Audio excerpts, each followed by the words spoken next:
can nicotine actually improve your cognitive performance? What if a bad substance actually had really good properties to it for your brain? Nicotine isn't just about smoking, not at all. Scientists have actually found that it can help focus and memory. Could this controversial compound be the secret for better cognition and better alertness and focus? In this video, I'm going to show you how you can get sharper thinking, better focus, more creativity with this unusual cognitive enhancement.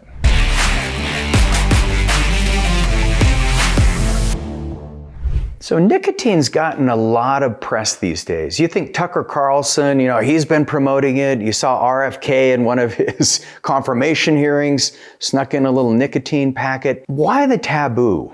And when was it first discovered? And is there a way that you can use nicotine without having the downside risks of being hooked on the stuff? So I'm going to show you what I've learned, and hopefully I can help walk you through some of the skepticism I had about nicotine early on.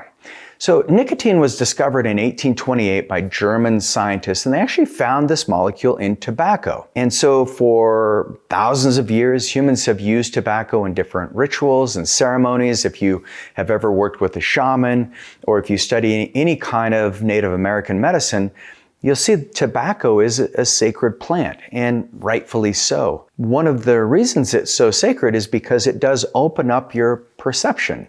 You're able to think more globally. You're able to have a deeper sense of focus. And nicotine, unfortunately, has been destroyed by a lot of the tobacco companies who have used pesticides and herbicides and fertilizers that have distorted what tobacco really is. Now, I'm not giving you any kind of medical recommendation to go buy nicotine or even to try it, or especially not to smoke. We've learned that SHIP was not healthy, even though, some of the promotions in the past where you had the trustworthy doctor smoking a Camel cigarette or a Marlboro or whatever it was, that is actually, we've learned that there's so many diminishing benefits from that. But if we look at nicotine and we remove our stigmas around it, let's see if there's not some benefits to it. So I'm going to ask you to take out a pen and paper and ask yourself, have you ever consumed these foods? Have you ever drank green tea or black tea? Have you ever had eggplants?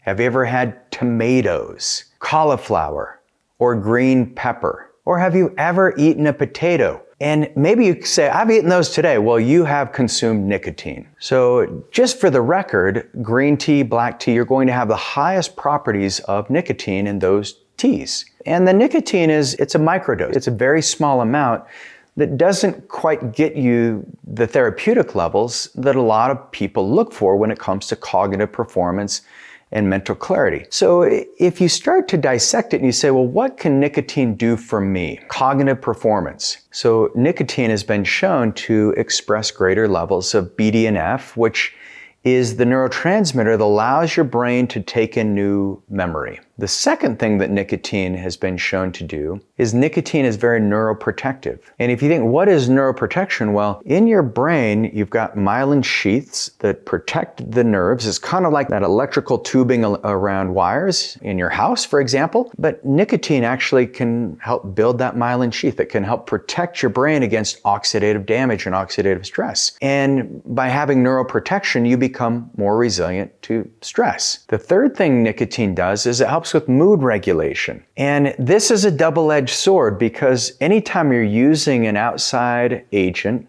or an input like nicotine, then yes, you can get a sense of euphoria if you do it the right way. If you do too much nicotine, I remember the first time I tried nicotine as a kid, one of my friends gave me this Copenhagen or one of the chewing tobaccos, and I was like, all right, I'm gonna try this, I'm tough. I was like a cowboy kid, and probably had cowboy boots and Wranglers that were way too tight, and mullet drifting out of my hat. And I went in the backyard where no one could see, and I put the chew in, and 5 minutes later, the whole sky is spinning, and I threw up. And so you gotta be careful with this stuff, because yes, it can be a mood enhancer. It can also be a mood destroyer. And this is, we're going to talk about how you can dose it appropriately. The fourth benefit of nicotine is it's a performance enhancer. What people have noticed is when they're learning new things, Your hand-eye coordination improves, your proprioception improves. You have a greater ability of accessing the different parts of your brain so that you can bring your executive function and your cognitive function together and make things happen much quicker. Now, if you don't have the right strategy, the right vision, then it may be you can make a lot of stupid things happen really fast. So be careful on that and go to my video where I talk about how to harness this executive function. And final thing that nicotine has been shown to help improve is your metabolic impact. And so the metabolic effect from nicotine helps you digest food better. You'll notice that you'll have a little bit of acidity in your gut if you take too much nicotine, because nicotine does trigger the release of gastric enzymes and hydrochloric acid in your stomach so that you can break down proteins and fats more effectively. Nicotine also triggers the nerves that relate to peristalsis. And so if you have any troubles with constipation, nicotine might be a really great way of eliminating the bowels. And if you have struggles with constipation, don't want to dive into nicotine, then you can eat a bag of raw carrots. Not a bag, but eat a handful of raw carrots and you'll actually get some good peristalsis. So what are the risks of nicotine? Well, the biggest risk that you'll see is the fact that nicotine has been shown to be addictive. And is that factual?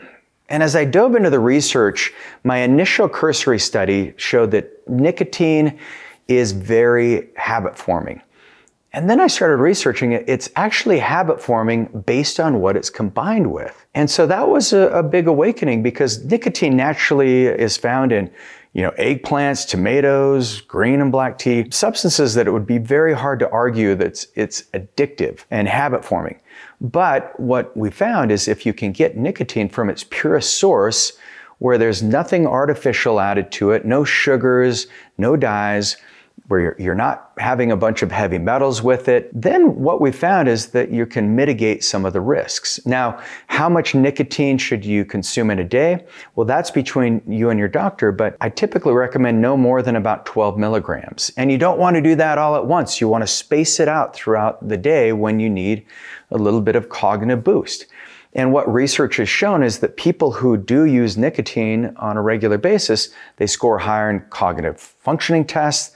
They have lower rates of dementia and Alzheimer's, and they also have better digestive functions. And so if you're curious about nicotine, but still not quite ready to take the plunge, watch my video on dihexa, because both dihexa, which is a peptide to enhance cognitive performance, and nicotine, they both work on this pathway called angiotensin.